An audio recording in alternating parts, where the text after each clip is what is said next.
So thanks everyone for being here on this evening, morning, afternoon, depending where you are. I was just saying before we got on that for those in the US, there's a presidential debate in an hour. So I feel like we're sort of like, I don't know, the palate cleanser potentially before that all begins. So happy to have you here. This is a panel on folks who have gone through our various Terra programs and have been working or are transitioned to work into corporate sustainability.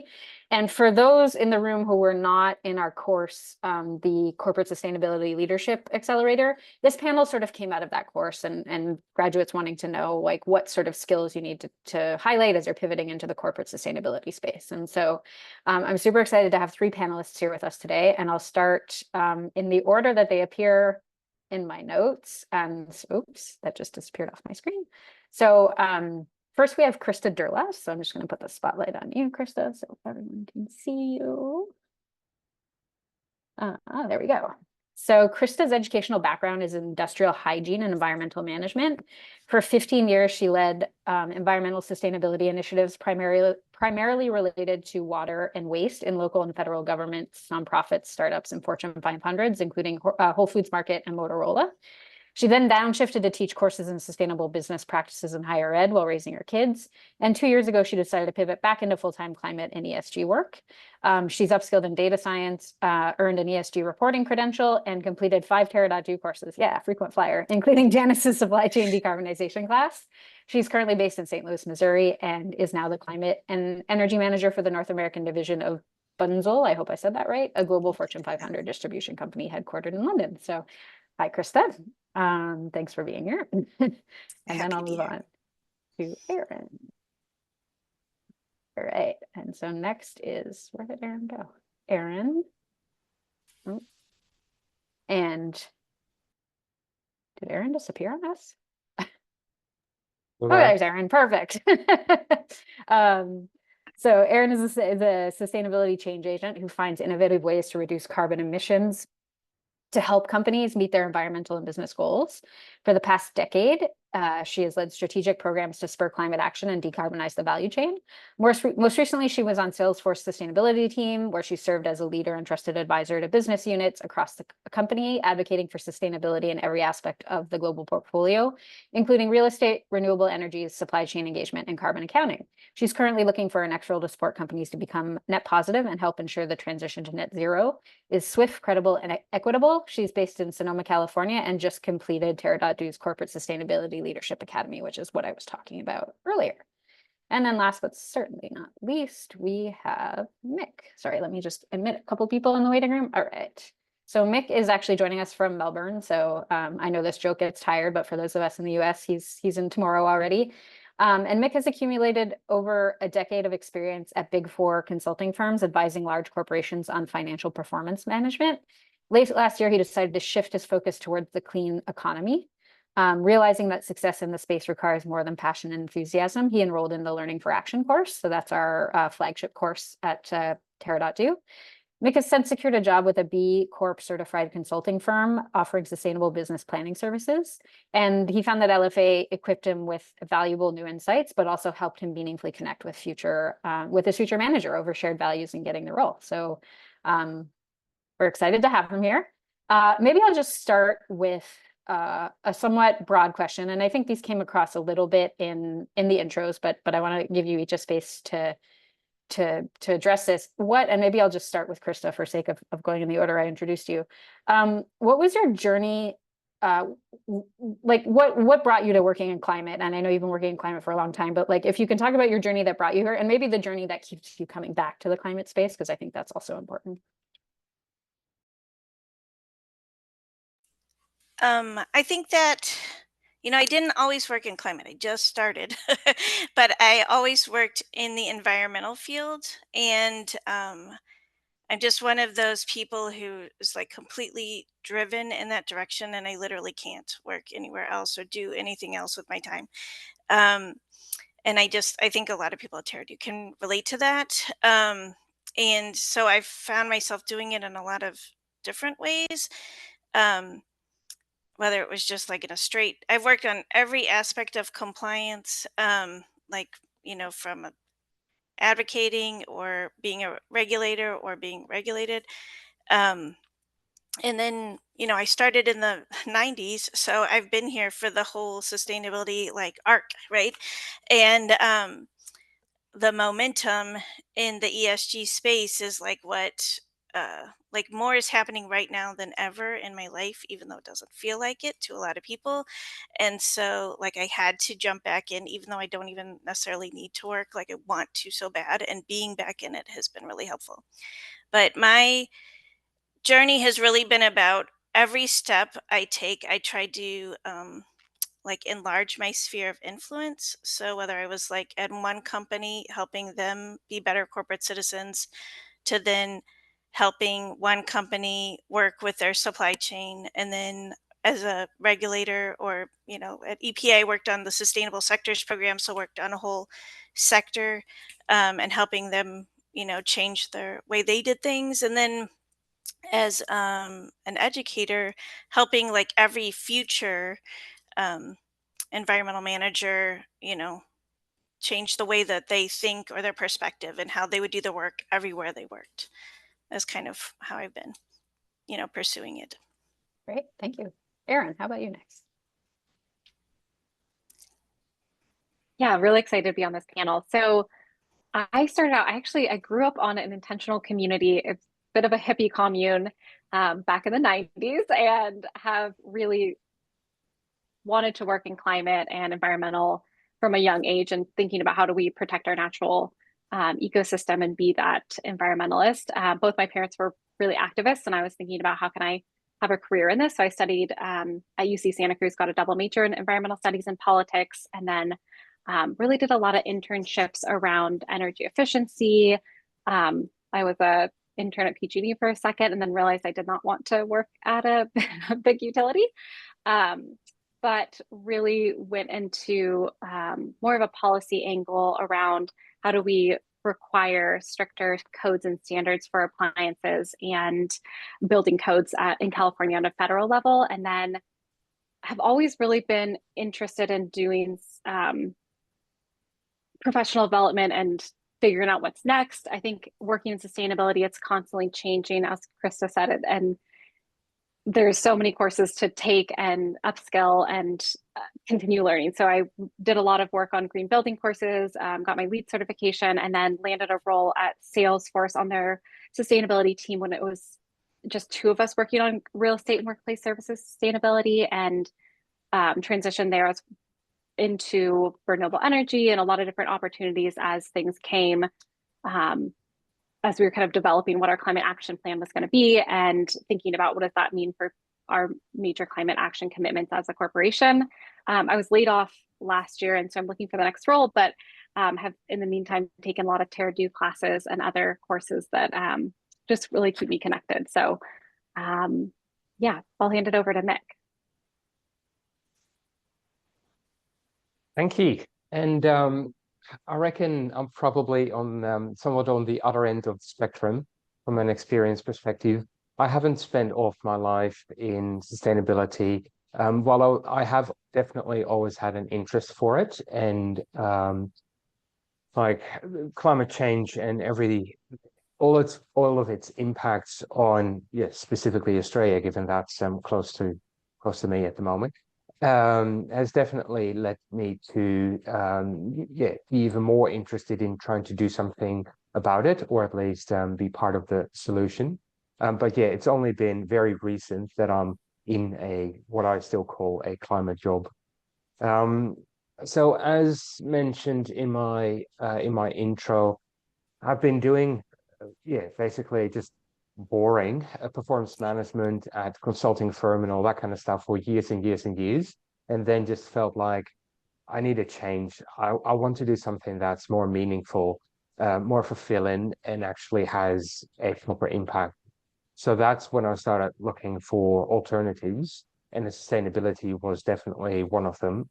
I happened to attend a Jobs for Net Zero fair in Melbourne here, and that really changed me a lot.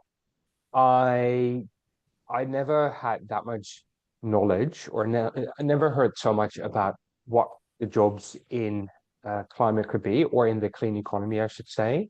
And the key takeaway for me in that fair was we don't all need to be wearing high-vis hard hats.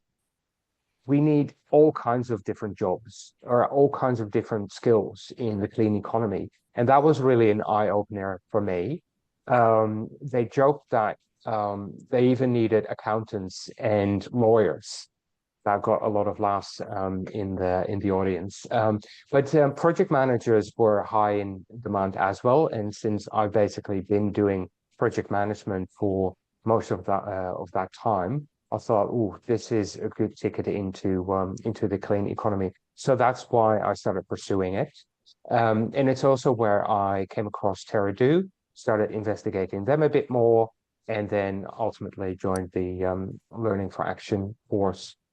I think what now that I have landed a job in what I still consider the clean economy, even though it's kind of on the fringes, I do feel like I am contributing to improving, basically at least the economy here in Australia in being more sustainable and helping other companies do their best to improve their ways of doing business.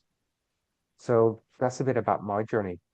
Yeah, maybe I'll throw it back to you, Mick, because it relates to you sort of having, and I apologize, Krista, I did say you had climate experience because I often myself get environment and climate reviews, but it's true that they're not the same. So I don't want to diminish that. But maybe I'll wrap two questions into one, Mick, which is how did you, like, was it easy for you, and then what did you identify as like skills you brought with you to this new position that were valuable? Because I think there's often this you need experience to get in the door, but you can't get in the door without, it's this like vicious circle.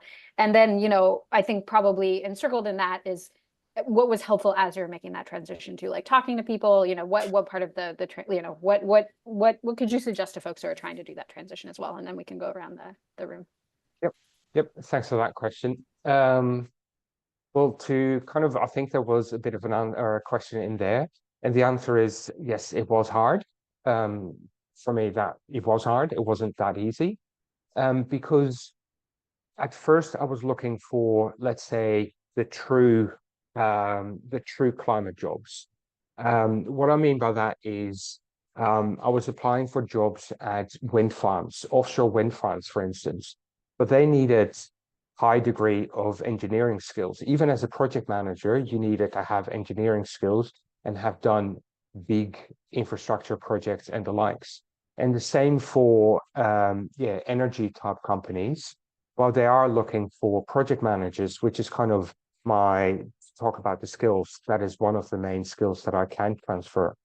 The additional requests for industry specific knowledge meant that I was always, it was going to be hard for me to get in and compete with 300 other applicants. Several of them would have had the right experience within the industry before applying. So that was going to be hard. The skills that I did take into to my new role related to communication, relation management, or relations building, strategic and analytical problem solving, together with project management. I think those were the core skills that I transferred from my previous role into the new one. I also need to add that one of the key lessons that I learned while trying to transition, and that may be more specific for me, although I think it could be applied to others as well, is that these companies in the clean economy, at least here in Australia, I need to put plenty of caveats in there, they are looking for people who are transitioning from other areas, but that are one job away from that other area, in this case, consulting. So in my case, yes, they are looking for consultants, but those consultants that are one job away from consultancy. The reason for that is, in my case, some companies consider consultants to just be talking a lot and not actually doing anything. They implement a solution or they give an advice and then they're out of there and the business can deal with with any of that. What companies, especially in the clean economy, is my experience now, are looking for are those who, consultants highly regarded because of their analytical thinking, the way they can communicate things, because that's often a problem, building relationships and all that kind of stuff, very high regarded, but they want to see some of that practical knowledge, practical experience, just proving that you can not just talk the talk, but you can actually execute it and run with the results of that, whatever it is, for a long period of time, and not just run away as soon as the job is done. So that was a piece of advice that I've received multiple times from different recruiters. And so their advice was, find a job that's closer to what you consider the clean economy, gain a lot of experience, gain lots of, learn new people, meet new people, talk to them, understand what they have to offer you from a, what's out there, what's important to the industry. And when you can start talking the lingo and really know people within the industry that are like what I consider properly in the clean economy, like in energy, solar farms, all that kind of stuff, then start trying to wiggle your way into it. So their advice for me was find a job, maybe stick there for 2 years or so, but build up your knowledge, build up your network, and then try to transition even closer into the clean economy. I hope I covered the questions that you asked. Yeah, that's actually the first time I've heard that people want consultants one job removed. It's actually refreshing to hear, because I often see job postings where they're looking for people who have direct consulting experience. Erin, why not you next? Yeah, to add on to that, Mick, I think as someone who was one of like 5 people on the sustainability team internally at a large company, it was so helpful for me to be able, like, we had to do work through others. And so one of the skills that I needed to do was really facilitate and educate and empower my stakeholders across the company to figure out how they can use their job to be a climate job. And like I said, I needed the lawyers, like you said, Mick, like you said, the lawyers, the accountants, the procurement and supply chain, like, how do I empower them and get them to join me on the journey and use their role to create action? So I think we worked with our procurement team, and I remember him like just really buying into it and like telling him the story of like why it's important, how is climate change affecting him, where does he live, what's important to him, like does he have kids, things like that really drew him in. And then he got so excited about it, and he's like, I am not just like buying stuff anymore, like I'm actually having an impact and holding suppliers accountable to set the ESG goals or science-based targets, and really figuring out what that niche is and how can you use your role currently to be more of a climate facing role, or start a green team at your company that really gets employees excited, or do volunteering and things like that to kind of get your foot in the door.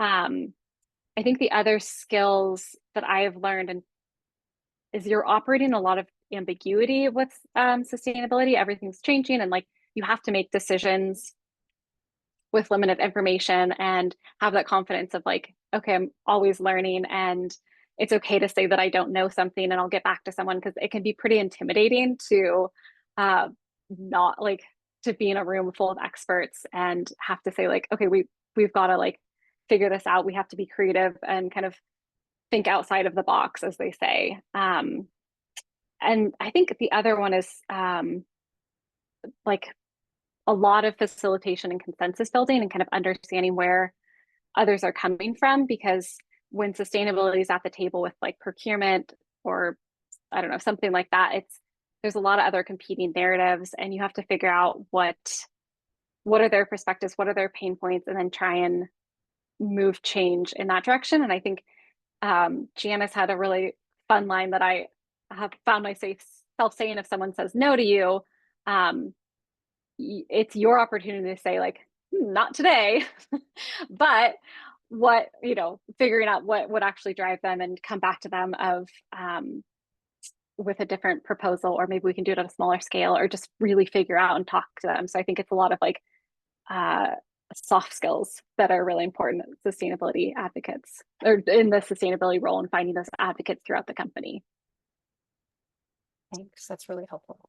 I think that maybe hopefully alleviates some of the stress, where I think a lot of people think it's like, I have to be good at crunching numbers and I have to be good at all this sort of like, quantitative stuff, but there's a lot of qualitative involved in this as well. And Krista, I'll pass it to you. You're on mute. One, get good at Zoom. How about two? I would say I second everything that they said. One piece of advice that I got from someone, whatever, from Bob Willard, if you ever read any of his books, he wrote the Sustainability Champions Guidebook. It's a very good book. I recommend. One of his rules is like, get credible and stay credible. And so I think like I honor what Erin said about, knowing like your edge of like what you know, but also like Teardo is the place where I used every single assignment in all 5 classes that I took to get credible, and I'm positive that's what helped me get my job that has climate in the title. But when I introduce myself at work to new people, I just say that my superpower is helping organizations do the next hard thing, because that's kind of what I've always done everywhere I've worked, whether it's like help my city start commercial composting, or implement returnable packaging, or just whatever. It's the things that feel impossible, but I'm like, we can totally do this. And I think if you have I tend to be able to envision how to optimize systems, maybe easier or quicker than most. And I think that is a very powerful skill that I played up a lot. And I had lots of examples of how to do that in my interviews. I think framing every single problem-based conversation as solution-oriented, like no matter what people want to complain about or whatever, focusing on what you can do about it, and what it's kind of like a very stoic approach, like regardless of what's happening, like what do we have the power to change, or influence. I think those are good, and I am a fan of numbers. I think being able to, just learn how to do some basic ROI calculations. There's lots of cheat sheets out there.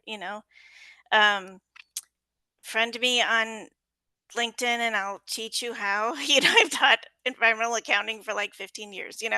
I just think no matter what, that is a hurdle you will have to, you know overcome in this work. Like you have to sell it. Um, and so I think those are, in addition to all of you have to be able to explain technical things to any kind of audience, and you have to collaborate across functions and up and down the entire matrix of the organization if you're going to go into corporate sustainability. Like if you don't like to talk to people, then get really good at numbers, get really good at analytics, because otherwise it's all just, like bringing people to the table and getting them to agree and move forward. And that's a lot of talking. Erin, does your cat have an event? No, I'm just kidding. Maybe I'll throw a wild card question out there that I hadn't asked before, which is, I think, particularly people who are new to the climate space, I think you can sometimes get confronted how imperfect companies, your job, organizations are at sort of reaching those goals, right? There's like there's a natural competition between profit versus, doing the most good for the environment. And maybe if you can just share how you all sort of deal with that, and like the duality of that, and manage to sort of not get like disenfranchised or whatever the word is. Maybe I'm looking for a little bit of a pep talk here about how, you know, how to keep moving forward when you're like, oh, we should really be doing this, but we're only doing this. And I welcome, well, let's start with Krista this time. I mean, this is my wheelhouse, right? I work at a business that has, we sell 400,000 things, you know, from 10,000 different places. Like it's the scale of the problem is like daunting is too small a word, right? And so you can't do all the things at once. You really have to like choose and lean into that and figure out, uh, like I have 200 facilities that I have to choose from. Like, what are we going to do first? You know, and even if we get down to zero carbon at any one, it's 0.5%, you know? And so, like, that's where you just got to focus on the analytics to figure out where bang for buck, you know, like you need to learn how to be discerning and have judgment around what is important and what's going to have impact. Um, because otherwise people are going to be like, why are you spending all this money and it's not making any difference, you know? Or like, how do you um, like ally with other people, you know? And sometimes the things are like not sexy at all, like we're going to change all the light bulbs, you know, or whatever, but then you're like, wow, that made a huge difference. And so I know it didn't cost that much money. um and so it is hard because you, like, in sustainability, like I just have a callus like on my heart for all of this work because I've been at it so long. um because no matter how good you are or what you accomplish, there's always like just an ocean more to do.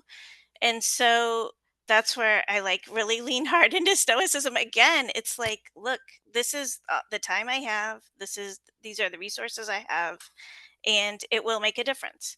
um and so just having the judgment and being able to explain to someone, you know, that you have judgment around doing that is important. But I also think, like, I have learned in all of my roles, like when you can just like cut bait and pivot, because do not get yourself in a position where you are unsupported to make a difference. uh I've been there, and it's been at I mean, climate's very high stakes, but I've been in like EHS, like life and death stakes, you know, where it's like, don't get yourself in the scapegoat role. It's not worth it. Just go get a job at a bank or something until you figure it out, you know, take some more terror reduced classes. Um, and if there a piece of advice I have around that is, if you are in the interview process and you're not sure, like, because they can't disclose everything to you in that process, and so you're like, maybe they're serious, maybe they're not. A middle ground is like a contract to hire role, and say, let's try it for 6 months. You try out me, I'll try out you, see if it works. And if it's not a good fit, you know, like hopefully it is, but if it's not, like we both have like a escape hatch. I think that's like a way around that too. Super helpful. Thank you. Erin, how about you next? Yeah, that was really helpful, Krista. I think for me,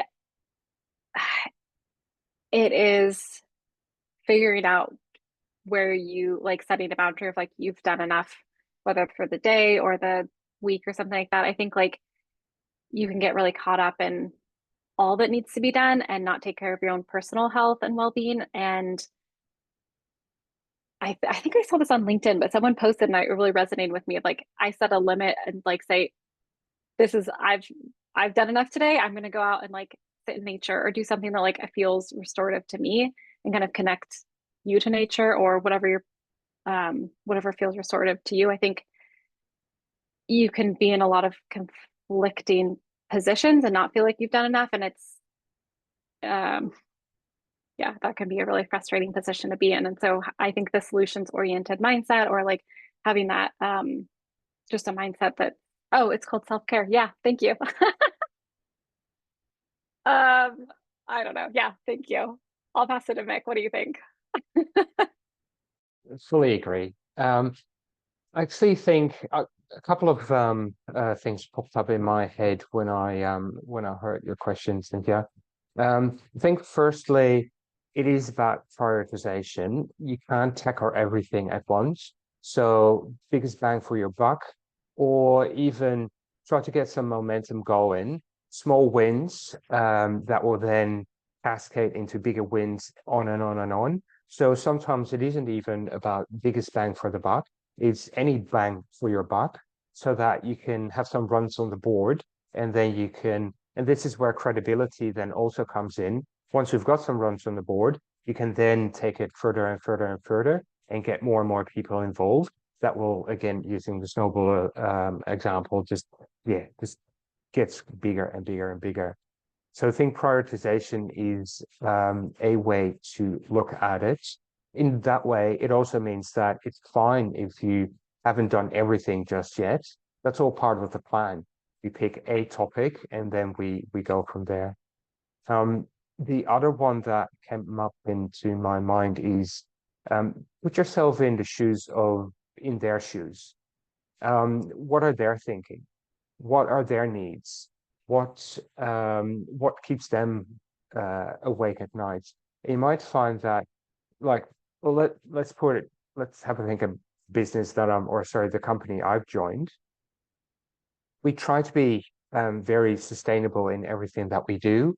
But and one of the approaches that we've got when it's still a consultancy firm, one of the approaches that we've got is we have 3 buckets of clients that we 3 buckets in which we put all the different clients that we could potentially have. One of the buckets is basically the no-go buckets. So any mining companies, any of the big banks, any of those kind of companies, we do not touch them at all.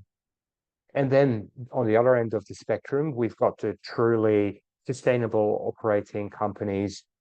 They are also B Corps, for instance. They are definitely the ones that we want to do as many of as possible. And then in the middle, we've got the ones that are kind of neutral. They aren't necessarily doing anything particularly amazing, but they're also not doing that bad. And that middle group is kind of to keep the lights on. So because we still have a business to run, if we can't have enough B Corps and the likes, then we'll go under. So we can't always be great.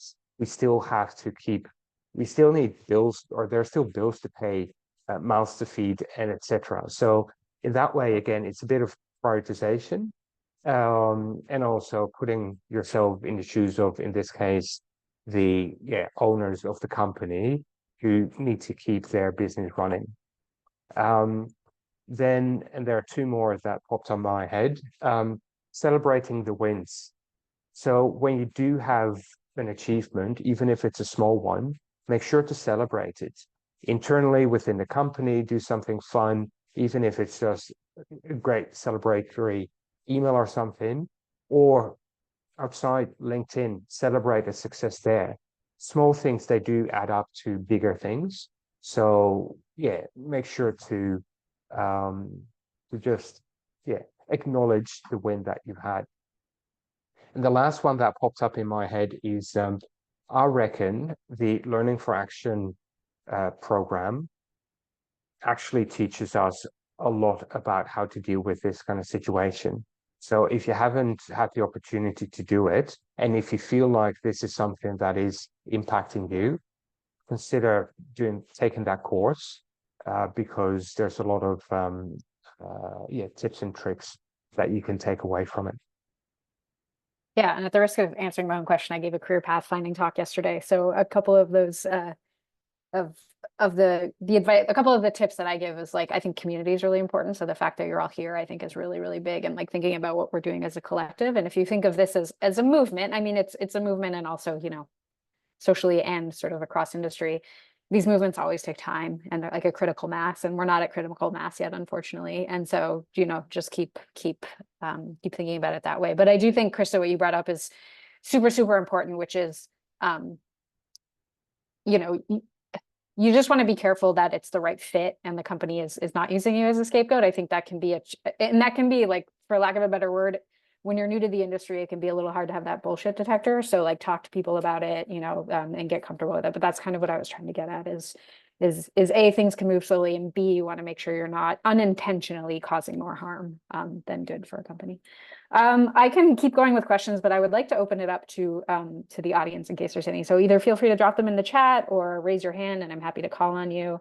What questions do you have? Give it a second. If there's any shy folks. Wafa, go for it. Yes, maybe just to follow up on your last comment, what kind of drama can happen to us? Like what I get that, like greenwashing and all that, but what could happen? I mean, that's certainly what I was thinking, but Erin, go ahead. Yeah, the panelists have the expertise here. Yeah, I was a consultant for a bunch of utilities in California. So it was made up of 5 different utilities, and one was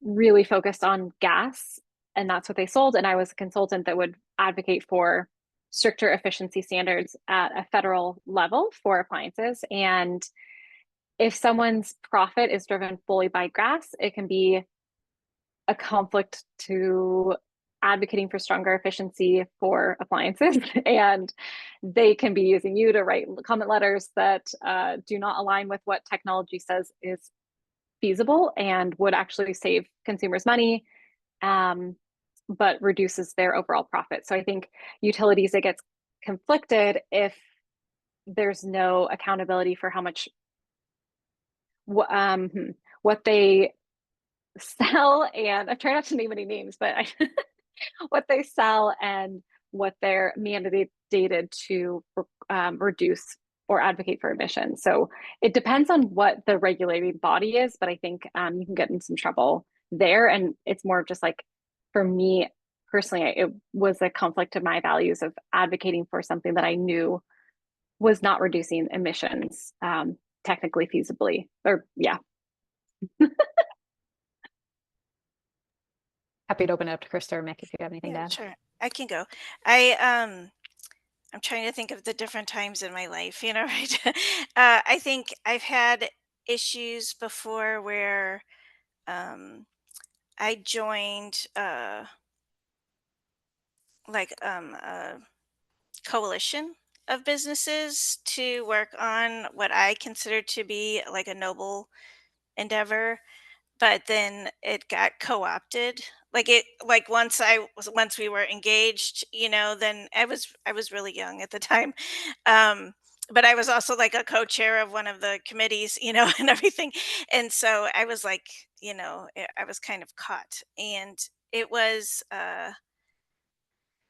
it was a scary time for me because it was clearly like the one company who seemed like they had noble ideals going into it kind of captured the whole thing, and they were choosing like which reporters in our local newspaper wrote about it. I mean, this is major, markets, and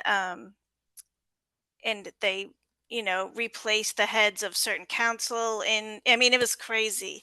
And so like that machine can be a real thing. That was the only time I've ever had that experience. But I think like keep your guard up when you go into like corporate coalitions about like what the actual agenda is.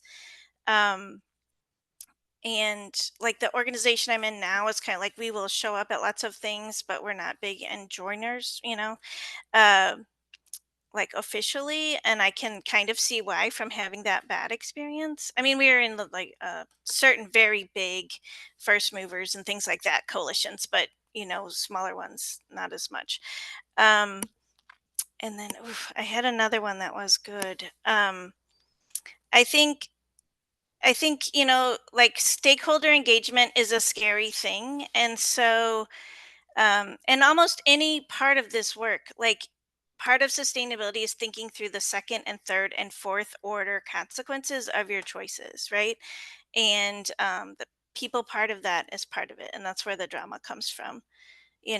And so I think part of avoiding drama is respecting decisions, from people that are higher up than you.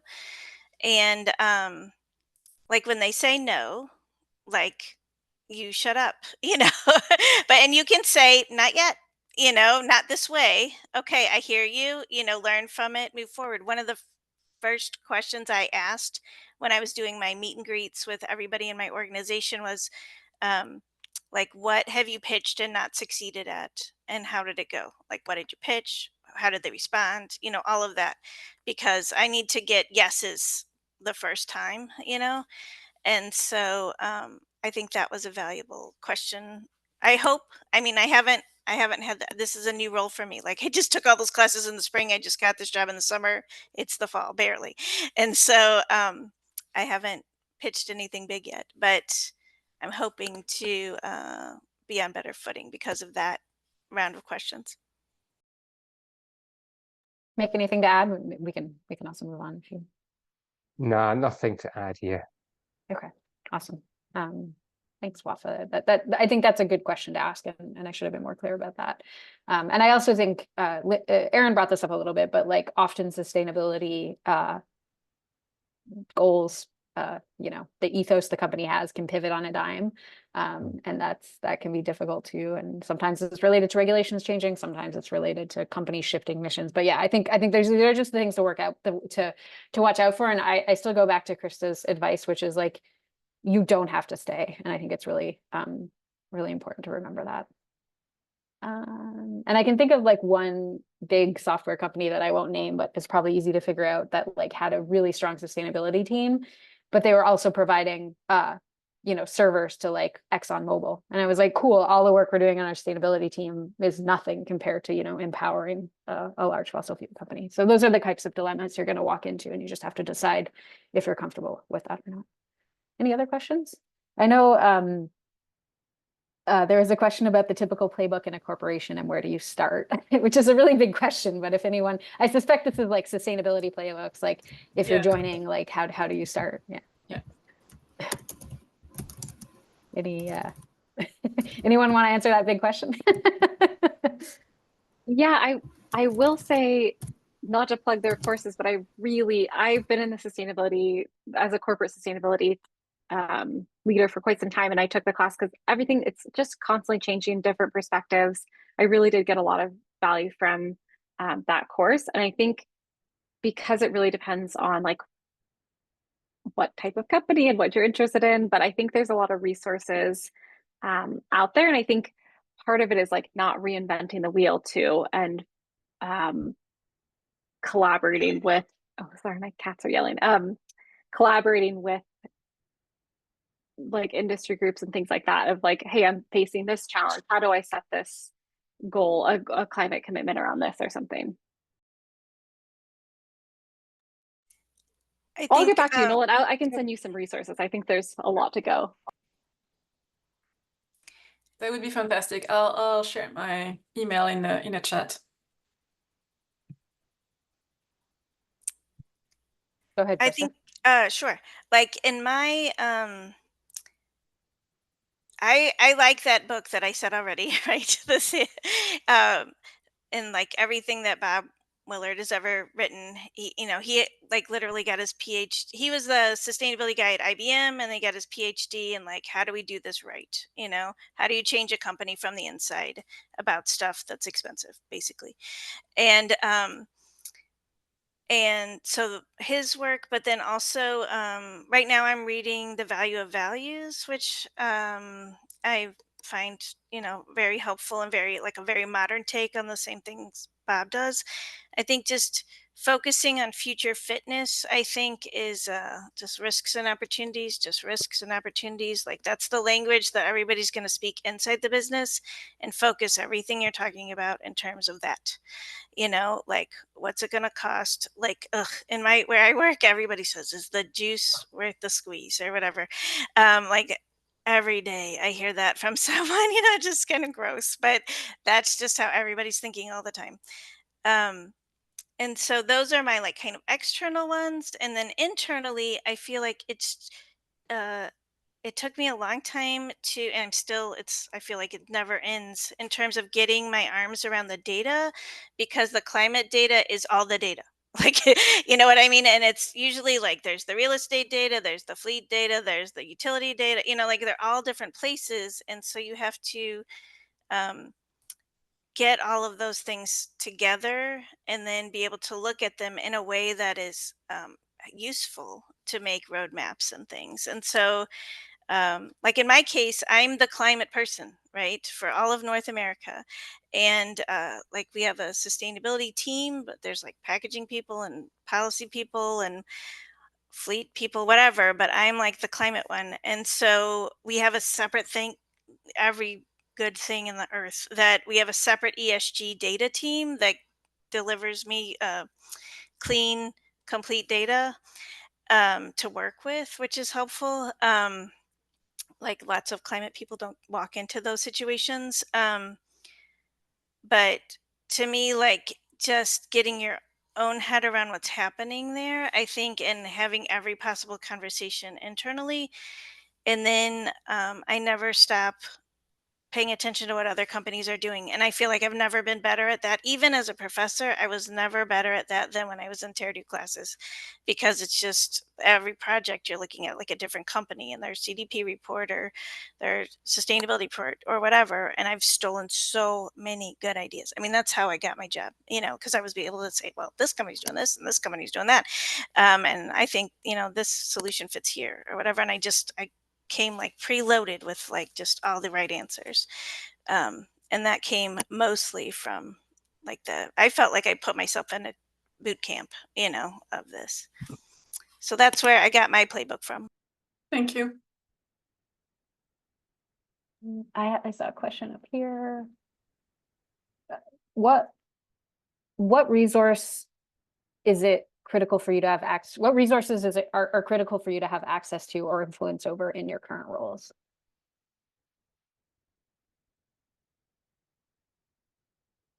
Whoever wants to go first can unmute if you have. I can pop into the chat again. So basically, what sort of resources I think are crucial in your current role? Like, what do you find yourself going to a lot?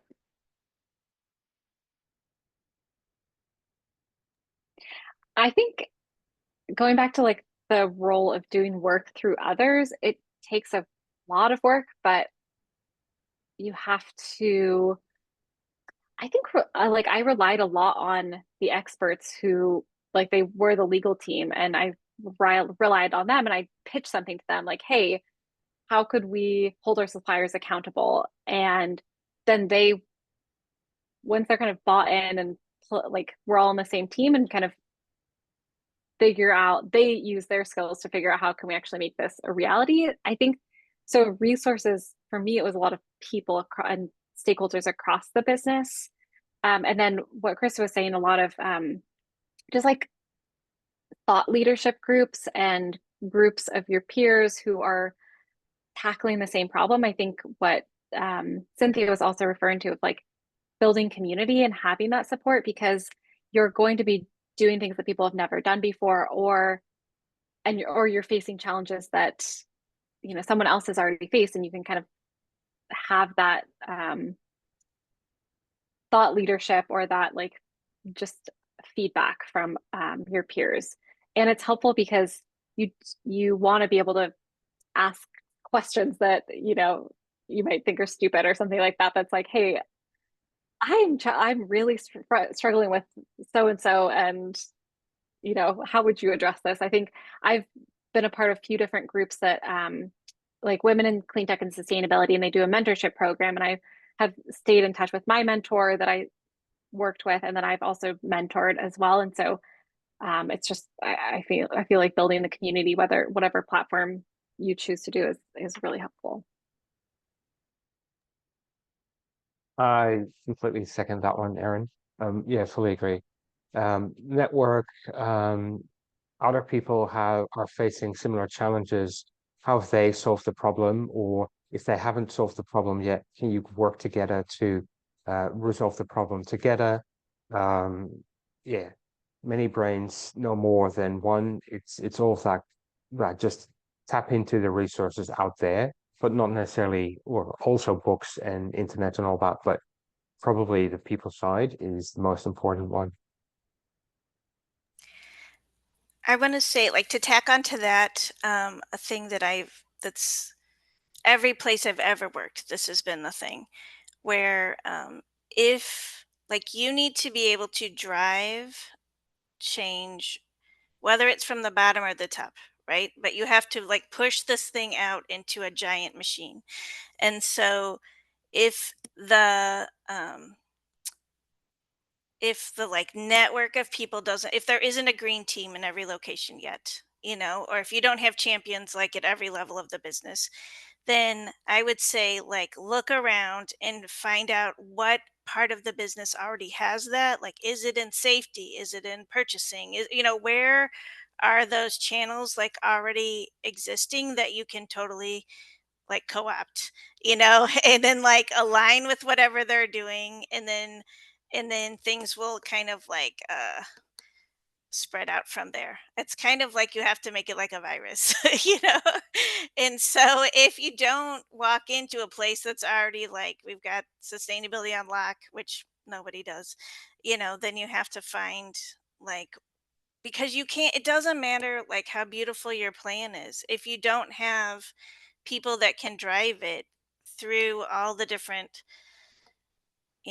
pick the levels like states, countries, time zones, it doesn't matter, like it's got to get out, and you can't personally go to all the places and be there every day and make sure it gets done. Sorry, now I'm on mute. Awesome. Any other questions from the audience? No questions are, I think someone already said this, no questions are dumb questions. Ask the like simple ones that you're embarrassed to ask in front of other people. It's a safe space. Yeah. Yeah, so I've heard in other sessions that right now ESG is less popular than just after George Floyd, and I know a few people in my network who are like, for example, DE&I experts, and have taken that out of their title on LinkedIn because they feel like they're disadvantaged if they show that. And a lot of companies, including in Europe, also had pledged, things for climate, and now they're like, no, we're gonna revisit down, or they're getting out of the pledge they pledged. So, I mean, apparently it's a reality, and not a great one. But do you feel it? Are you or where you are? You're like, no. There's still a lot of focus and enthusiasm for ESG. We don't see that, and maybe I'm over reacting to what I've heard.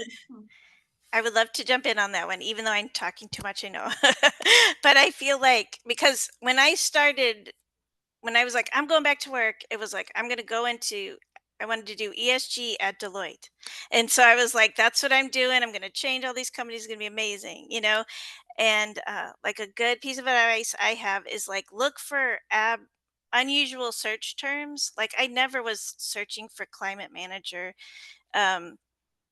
But it was before I started at Teradu, but I was looking more in the like full spectrum ESG space because that's more my background, it's like the broader.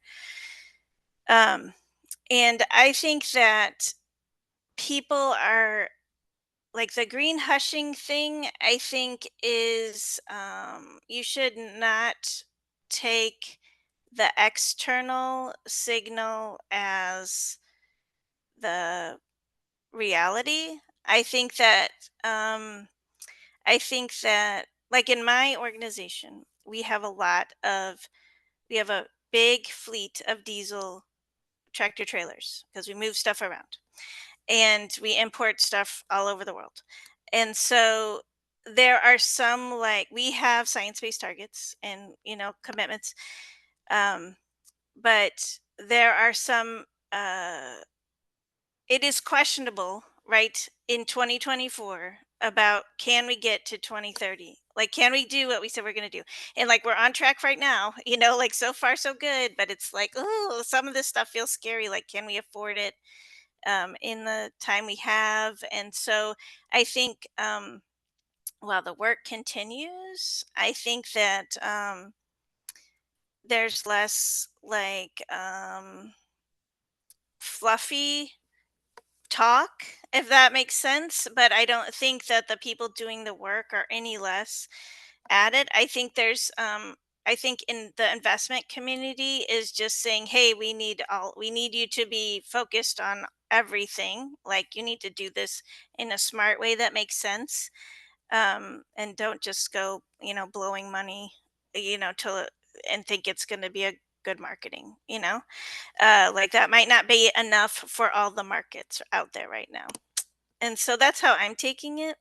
Um, so, I would say play up your business chops, you know what I mean, in the work, and then look for companies that will be aligned with you. But um, I think that people are open, they're just scared, because it also was kind of like a recession, and that's scary for business, and so you got to respect, like, what Mick was saying earlier, like, what is the pinch points? Like, you got to be aligned with that. Anything else to add, Mick? Or I don't know if that's in your wills. No, nothing to add. No, nothing to add. I think we've got one more question as Yeah. well, so maybe we can go there. Yeah, and just my perspective from sitting in on all of these classes at some point or another, Nolan, I think you have too actually, is that I think ESG, as I think Krista was getting at it still exists, is just couched under something different, right? It's called, and then this happens. Like we used to talk, it's funny that we're in a corporate sustainability crowd because we used to talk all the time about sustainability, and then we shifted to climate change. And it's the same thing. We just like rename these terms along the way. So I do think there's a little bit of positioning, what you're doing and using the right terms. Wafa. Last question. No pressure, but last question before we all go Yeah, see if. and I don't know how to frame this question, but because of hearing your experiences, it seems it's a very slow process, to make change, to have follow-up and all that. How do you express impact, versus, carbon removal or like smart grids, like this is tangible versus what I know we do carbon accounting in a corporate and you can do all your strategy, but how do you sell impact when it takes so long or you need so much alignment? And I'm not sure if I frame my question, but I just want to find my why somehow. Thank you. I'll jump in here, and not because I am doing any carbon accounting or anything like that, but I understand where you're coming from, and it is a tricky one. The slow pace is tricky and frustrating as well. I think we spoke about frustration previously, and especially if you're very passionate about it, yeah, it's so frustrating. But I think what's important is to set out a roadmap and have milestones, targets that you want to hit by a certain date. Make sure that they are realistic. Don't go expecting that you will be able to resolve everything all at once. And yeah, make sure that those milestones are achievable. And then even though it's slow pace, you are still chipping away. And being able to show progress, even if it's slow progress, is more important than trying to go for the big bang and not see any progress along the way, because it's kind of invisible. You might be making some progress, but it's not really, it doesn't feel like it. And I think that would be my approach, to try and make it visible. But this goes whether it's carbon accounting or measuring the amount of garbage that you put out every month. It could be anything, but keep it as keep it realistic is, I suppose, the advice that I would give. Krista.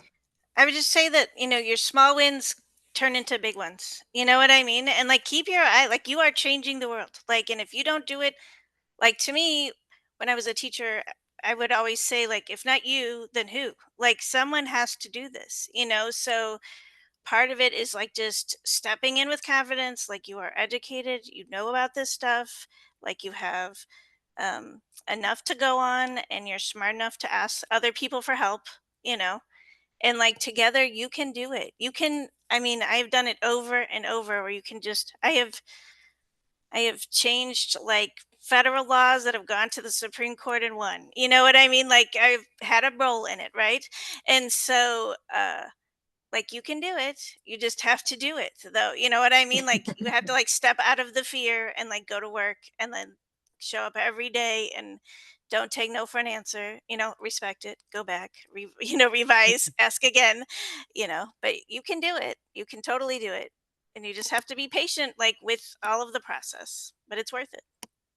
Erin, Erin's dropped off because of bad internet, but she's still here in voice. I don't know, Erin, if you have any sort of, I think this is turning into sort of like one last like motivational push for people who are transitioning and like developing their why. Now I'm gonna have a cat come into my screen. I don't know. Go ahead. Yeah, I'm right here. I would say vote. Tonight's the debate. I would say just get active in your local community. I think there's a lot of local policies that happen at a local climate policies that happen in your community. And I think it's really important to think about how do we affect change from a local, not just a presidential level, but I think just, yeah, how do you get active and kind of here locally with organizations as you're transitioning? Great. I'm mindful that we're a couple minutes over. I appreciate Hopefully that. I came across that. Sorry. Yeah. And also I think Erin brings up a my good internet.